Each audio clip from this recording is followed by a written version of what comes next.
අද 2026 පෙබරවාරි 12 බ්‍රහස්පතින්දා TSN ප්‍රධාන ප්‍රවෘත්ති විකාශය සමගින් ඔබ හමුවන මම හෂී දිසානායක.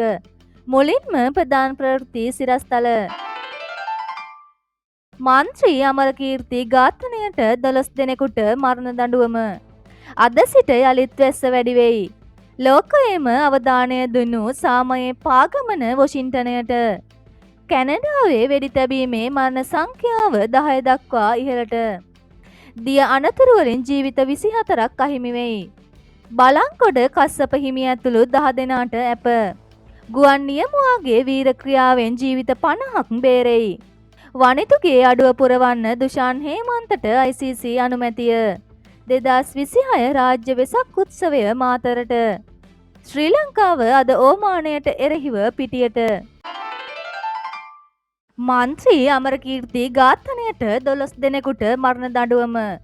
ශ්‍රී ලංකා දේශපාලන ඉතිහාසයේ අතිශය ආందోලනාත්මක සිදුවීමක් වූ පොළොන්නරුව දිස්ත්‍රික් හිටපු පාර්ලිමේන්තු මන්ත්‍රී අමරකීර්ති අතුකෝරාල මහතා සහ ඔහුගේ ආරක්ෂක නිලධාරියා ඝාතනය කිරීමේ නඩුවේ තීන්දුව ඊයේ ප්‍රකාශයට පත් කෙරුණි. එහිදී චෝදනාවට වරදකරුවන් වූ විත්තිකරුවන් 12 දෙනෙකුට මරණ දඬුවම පැනවීමට ගම්පහ ස්ථීර ත්‍රිපුද්ගල මහාධිකරණ විනිසුරු මඩුල්ල නියෝග කර තිබේ. අද සිට යළිත් වැස්ස වැඩි වෙයි. මධ්‍යම ඌව නැගෙනහිර සහ උතුරු මැද පළාත්වලත් හම්බන්තොට දිස්ත්‍රික්කයේත් විටින් විට වැසී ඇතිවේ. නුවරඑළිය මාතලේ බදුල්ල සහ පොළොන්නරුව දිස්ත්‍රික්කවල ඇතැම් ස්ථානවලට මිලිමීටර් 50ට වැඩි තරමක තද වැසි ඇතිවිය හැකි බව කාලගුණ විද්‍යා දෙපාර්තමේන්තුව පවසයි. උතුරු පළාතේ වැසිවාර කිහිපයක් ඇතිවේ. සෙසු ප්‍රදේශවල පස්වරු දෙකෙන් පසු තැනින් තැන වැසි හෝ ගිගුරුම් සහිත වැසි ඇතිවිය හැකි අතර ඇතැම් ස්ථානවලට මිලිමීටර් 50ට වැඩි තරමක තද වැසි ඇතිවේ. ගිගුරුම් සහිත වැසි සමග ඇතිවිය හැකි తాවකාලික තද සුළං වලින් සහ අකුණු මගින් සිදුවන අනතුරු අවම කර ගැනීමට අවශ්‍ය පියවර ගන්නා ලෙස කාලගුණ විද්‍යා දෙපාර්තමේන්තුව ජනතාවගෙන් කාරුණිකව ඉල්ලා සිටී. ලෝකයේම අවධානය දිනු සාමයේ පාගමන වොෂින්ටනයට. වෛරයෙන් පිරි ලොවක කරුණාව සහ සාමයේ පණිවිඩය බෙදා හරිමින් බෞද්ධ භික්ෂුන් වහන්සේලා පිරිසක් ඇමරිකාව පුරා සැතපුම් දහස් ගණනක් පාගමනින් වැඩම කරවන සාමයේ පාගමන සිය ඓතිහාසික ගමනාන්තයක් වන වොෂින්ටන් DC නුවර වෙත ළඟා වී තිබේ. මෙම ගමන හුදෙක් පාගමනක් නොවන අතර මානසික සුවපත්භාවය සහ මනුෂ්‍යත්වය පිළිබඳ ඇමරිකානු ජනතාව තුළ විශාල ප්‍රබෝධයක් ඇති කිරීමට සමත් වූ ව්‍යාපාරයක් බවට පත්ව ඇත. 2025 වසරේ ඔක්තෝබර් 26 වෙනිදා ටෙක්සාස් ප්‍රාන්තයේ පොට් වෝත් නුවරින් මෙම ගමන ආරම්භ විය. මේ වන විට අඛණ්ඩව දින 106ක් පුරා මෙම පිරිස විවිධ දේශගුණික තත්ත්වයන් යටතේ පාගමනේ නිරත විය. පූජ්‍ය පඤ්ඤාකර භික්ෂුන් වහන්සේගේ මූලිකත්වයෙන් මෙම වැඩසටහන ක්‍රියාත්මක වේ. කැනඩාවේ වෙඩි තැබීමේ මරණ සංඛ්‍යාව 10 දක්වා ඉහළට. කැනඩාවේ බ්‍රිටිෂ් කොලොම්බියා ප්‍රාන්තයේ පාසලක සිදු වූ වෙඩි තැබීමේ සිද්ධියෙන් මියගිය පුද්ගලයන් සංඛ්‍යාව මේ වන විට 10 දෙනෙකු දක්වා ඉහළ ගොස් තිබේ.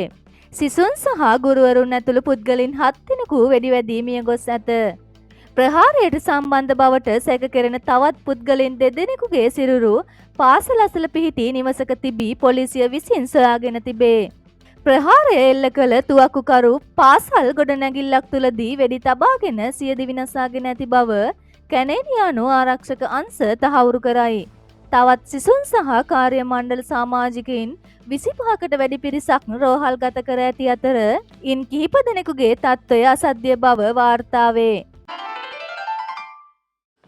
දිය අනතුරු වලින් ජීවිත 24ක් අහිමි වෙයි.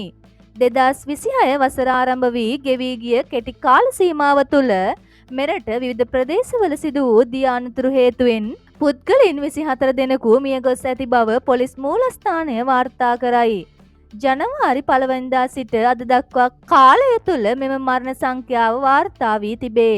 අද පෙරවරුවේ කොළඹදී පැවති මාධ්‍ය හමුවකදී පොලිස් මාධ්‍ය ප්‍රකාශක සහකාර පොලිස් අධිකාරී එෆ්.යූ. වූට්ලර් මහතා මේ පිළිබඳව කරුණු අනාවරණය කළේය.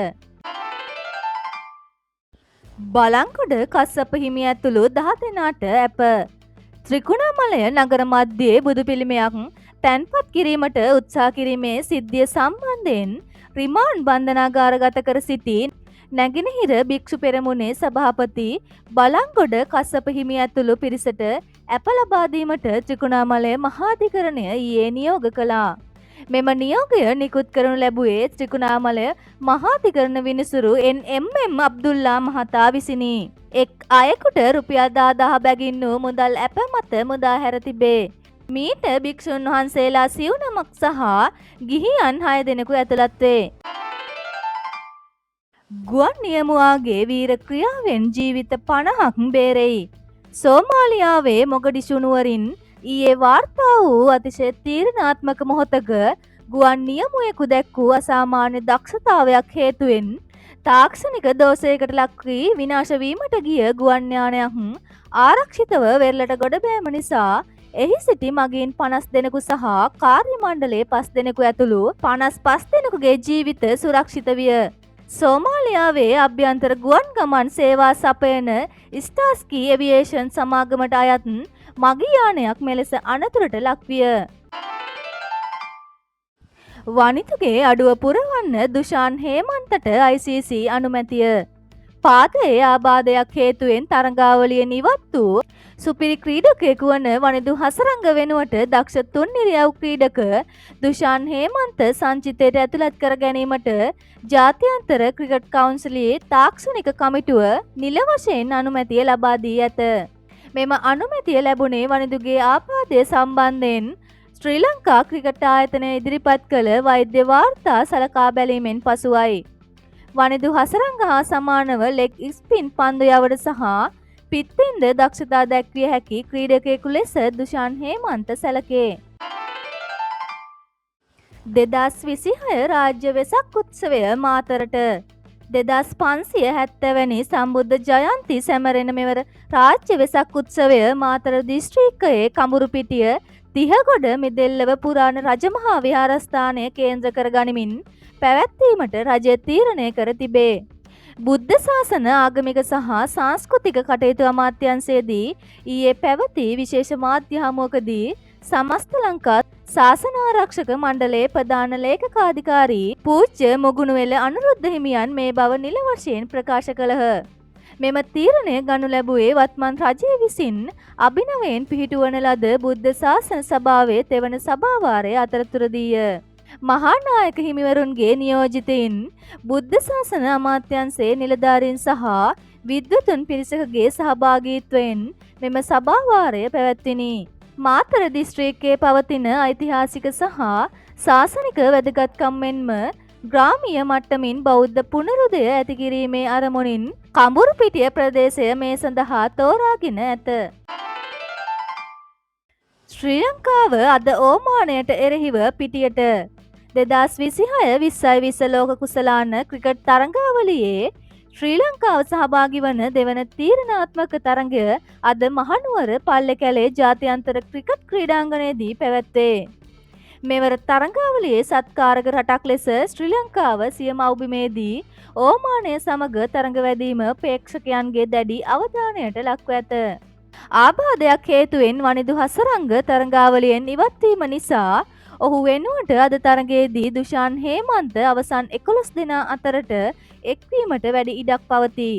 පල්ලේකැලේ තනතීරුව දඟපන්දු යවන්නන්ට යම් සහයක් දක්වන බැවින් මහේෂ් තීක්ෂණ සහ දොනිත් වෙල්ලාලගේ මත වැඩි වගකීමක් අද තරඟයේදී පැවරෙනු ඇත.